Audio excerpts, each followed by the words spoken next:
থেকে উঠে সকাল সকাল কাজকর্ম করে যদি পুজোটা দেওয়া হয়ে যায় না, সারাদিনের একটা বড় কাজ যেন হয়ে যায়। আর আমাদের গৃহদেবতা যিনি প্রত্যেক ঘরে ঘরে সিংহাসনে থাকেন, প্রত্যেক মহিলাদের একটা কর্তব্য থাকে তাদের সকাল সকাল যেন আমরা জল মিষ্টি অন্তত দিতে পারি। কিন্তু সকালে কাজের ব্যস্ততায় হয়ে ওঠে না সব দিন, কিন্তু পুজো আচরার দিনগুলোও চেষ্টা করি যাতে ভগবানের পুজোটা আগেই সারতে পারি। আর আজকে যেহেতু গুরু পূর্ণিমায় একটু লুচি করেছিলাম। তোরা সবাই কেমন আছো? আশা করি সবাই ভালো আছো। আজকে তো রবিবার আর গুরু পূর্ণিমা। সকলকে গুরু পূর্ণিমার অনেক অনেক শুভেচ্ছা। এখন পুজো হয়ে গেল, টিফিনও খাওয়া হয়ে গেছে। পুজো করার আগে মিষ্টিকে খেতে দিয়ে দিয়েছিলাম, আজকে লুচি বানিয়েছিলাম। আর এখন আমরা মানে আমি আর আমার বর খেয়ে নিলাম। এখন একটু বসে গল্প করছিলাম, তারপর এখন রান্নায় যাব।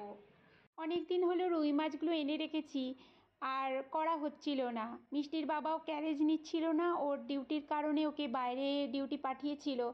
আর আমার মাছগুলো এরকমই ছিল, ওই জন্য ভাবছি আজকে সব মাছগুলো একসঙ্গে ভেজে নেব, যে যটা ভাজা খাবে।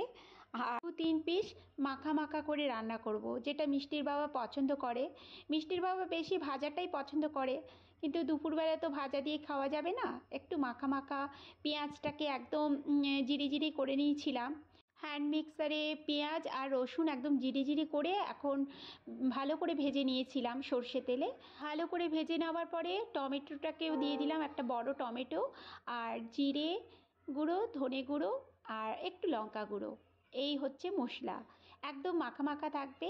একটু গরম মশলা গুঁড়োও দিয়েছি, আপনাদের বলা হয়নি। আর নুন পরিমাণ মতন, নুন হলুদ দিয়ে একদম মানে মশলাটা মাখা মাখা থাকবে। কম জল দেব, একটু গরম জল দিয়ে দিলাম।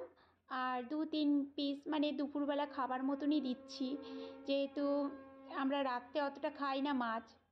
আর লেজাটা কেউ খায় না বলে আমাকেই খেতে হয়। মিষ্টির বাবা মুড়োটাই খায় বেশি, ওর জন্য 2টো মুড়ো আর আমার জন্য ওই একটা লেজা দিয়েছি। আর 1 পিস তাও বেঁচে যাবে। আর মিষ্টি তো এরকম ঝোলে খাবে না, ওকে ভাজা রেখেছি, অনেকগুলোই ভাজা রেখেছি, সেগুলো দুপুরবেলা খাওয়া হবে।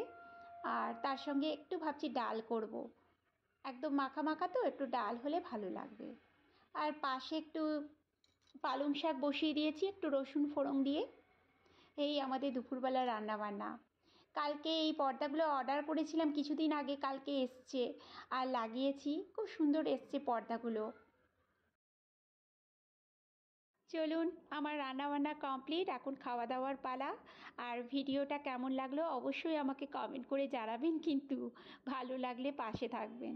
নমস্কার।